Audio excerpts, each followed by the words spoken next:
Welcome to the Heart for God podcast. With many years of experience pastoring and helping to start churches, Dr. Jim Townsley has some practical and biblical advice that can be a great help to you and your ministry. On this podcast, Dr. Townsley and other guests with special expertise cover a variety of topics.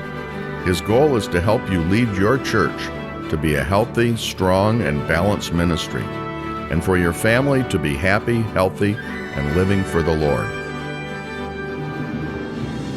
Welcome. I'm glad you've joined me today, and I am by myself, but there's a subject I've been wanting to talk about for quite a while, and finally I want to do that today. There is a couple of articles, and I think there's some media, YouTube or something on this, and they talk about the Vanishing church choir. And it's quite interesting that it's more substantial than I guess I had even thought about or realized. And I want to tie this together with a lot of things have changed, but this is just one barometer, one area that reflects a number of other things. The culture has changed, and it's affected many parts of our society and many aspects of things that we do. Things like the internet, that is something that's come along in my lifetime, that there was no internet, there was no cell phone, social media did not exist. Technology was not nearly as advanced. There was no AI. Shopping is different. There was no such thing as shopping online. Homes are different. Cars are different. All of that is not bad. It's just different. But it does affect things that we do, and affects our church, our relationship with God. One of the things that I have contended is one of the most significant negative changes in America is when they eliminated the blue laws. There was a time when I was young, there was nothing open on Sunday, everything was closed. And gradually over a few years, states started striking down those laws, and more shopping, more activities, sports. There was none of that when I was young. And that has caused, I think, one of the biggest issues of church attendance today. That was the social activity, going to church. According to one study, in the 70s, people were involved on average 2.1 regular scheduled activities in a week. Today, that number is over 7. People are involved in all sorts of clubs, the gym, the different activities through the school, the bowling leagues, but 7 different things. And that has lended itself toward less involvement in church. And that is part of the reason to contribute to fewer people in a choir, and the fewer people ultimately could not sustain a church choir. Obviously, music has changed dramatically from time that I was young. Dress and attire, drugs, etiquette, all those things have changed. Some things may be for the better, but some of these things much for the worse. But the church choir is sort of an example of the result of some of these changes. It was the area of communal singing that became a tradition that involved entire communities, whether it be a small village or a large city. People came together to sing, and singing was a major part of America's culture. And according to the figures from this study, from the time of 2010 to 2023, 67,000 choirs disbanded, over all churches in America, Protestant, Catholic, and everything. And there's been 14 per day on average choirs that have disbanded or are no longer able to conduct music. The Southern Baptist Convention, which has always been very active in music, they indicate they have lost 64% in the last 15 years. So that is that's really significant, that it's harder and harder to find church choirs. Now you might think, well, no big deal. Maybe we don't need them. Maybe it's not important. And I would take the other side of that I think is hugely important. I think it's a vital part of our American culture. There were people that learned to sing and learn notes and reading music before they could learn to read some years ago. So it certainly was part of the fabric and a vital part that people sang, people wrote poetry, people learned music and skills about music. And it involved people that were young and that were old, all singing in the same choir. Some people were very skilled and others not so much, but everybody participated. It was a community activity. So you would think with the megachurch movement, with the professionalism, that would have helped get more people involved. But in fact, just the opposite has happened.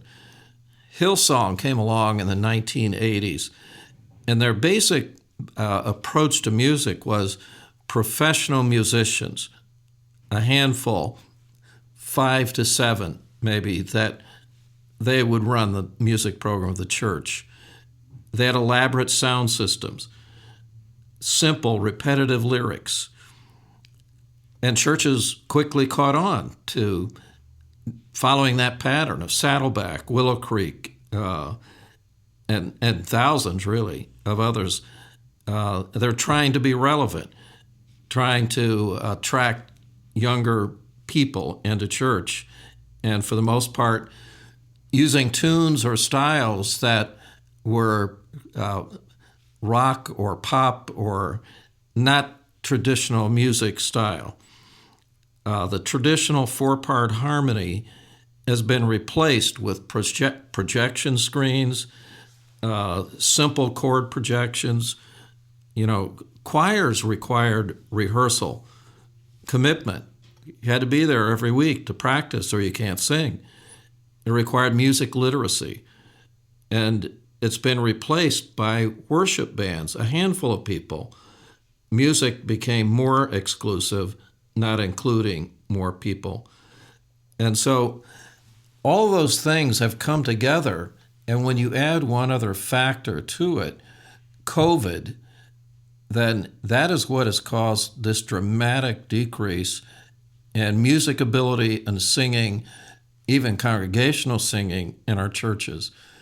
When COVID occurred, perhaps one of the first things that was stated was, the church choir is a super spreader of COVID.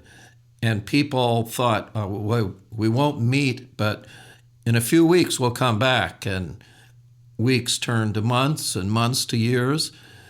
And if it was 4 years before they came back, there were people deceased, not just from COVID, but from old age, as well as COVID and other things. And something was lost, the skill, the ability, the camaraderie. It certainly changed everything. And so it has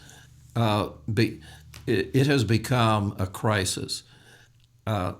Sometimes I look, and we all tend to do this, we evaluate things based on what we know in our own community, in our old world. And we have a church choir, we work at it, we worked at it for years. But if we had to start over, it would be hard. It would take a lot of time. And that is something that takes years to build, to make it better, stronger, involve more people. But the the choir, though vanishing, doesn't mean, in my opinion, does not mean that it's not worthwhile. Just like Sunday school is greatly diminished from where it used to be. Many churches had more in Sunday school than they had in church services. But that's not true anywhere today that I'm aware of. But the Sunday school is important. The church choir is important. And the participation in the congregation of being able to sing four-part harmony, that's important. And this is a tradition of over 400 years.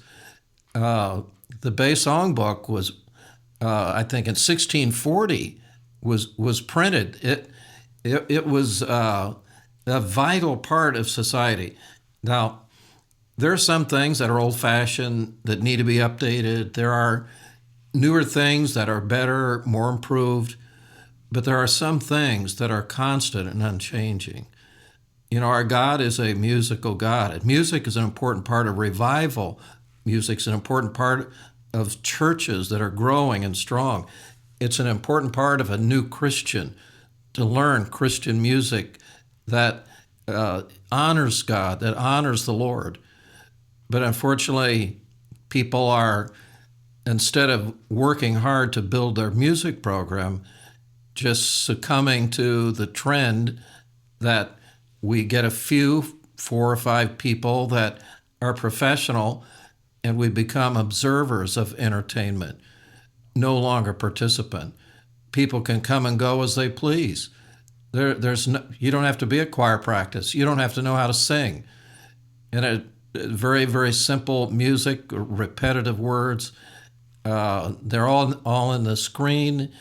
You know, it's a sad part because I think it's an indication that we don't have that song in our heart.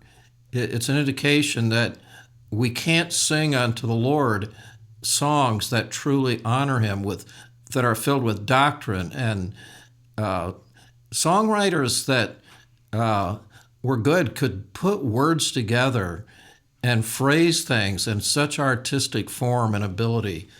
I mean, you can go back to the Fanny Crosby, P.P. Bliss, and the Wesleys. I mean, there are people, you go back and look and listen to that music. It's like comparing a Cadillac to a Volkswagen. Dumbing down the music, I believe, dumbs down spirituality and conviction in a church.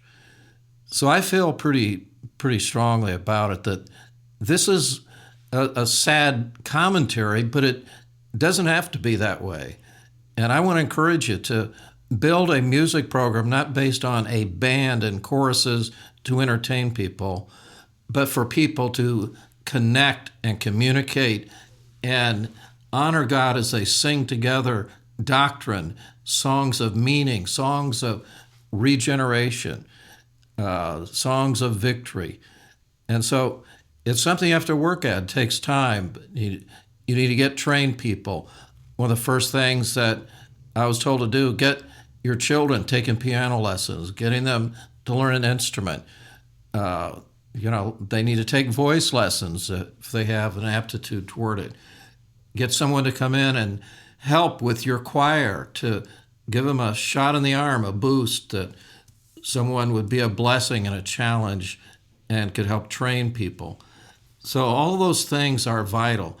But unfortunately, we've come to the point that there are churches that don't even have a piano player. They don't have a song leader. That's one of the things that we're trying to do, is train everybody that goes through our college that they have some music ability to help in a local church. So yeah, it is discouraging and it's sad to see this trend. I don't know how much lower it'll go, but as for me and my house, we're going to continue on. I know other churches feel the same way, so I don't think we're going to lose this entirely, but it's sad other people are missing a vital, vital part of their church ministry. So hopefully this gives you some food for thought, to challenge your thinking. And before you follow the Hillsong pattern, think about the consequences of losing participation and connection with the average member, where maybe you'll get a higher attendance, but on the average, I think it'll be less commitment and less involvement and less life-changing challenge to them. So anyway, the reality is that church choirs are closing, but there are others that have developed and maintaining a strong program. So I hope that you'll choose to be someone that's going to build your music program. I'll kind of close with this. We have one of our state representatives is at a church service, someone I've become friends with, talked with a lot, witnessed to, still not saved. He's come close and just can't seem to get him to make that commitment. But he came to a church service, and I was looking for him after the service, and I found him outside on the stoop of the church, and he was weeping. And as I talked to him, he said it was the music, it was the congregational singing was so stirring in his heart that it touched him. And so it is important to develop and to work at it, pray over it. It's worth the effort because it is such a vital, next to the preaching, it is the most vital aspect, I think, of our church family. So hopefully you have a good day and give you some food for thought. If it can help you in any way, let me know. God bless. Thank you for listening. If you enjoyed the podcast, consider sharing it with a friend. You can also follow at Dr. Townsley on Twitter or on Facebook at Jim Townsley.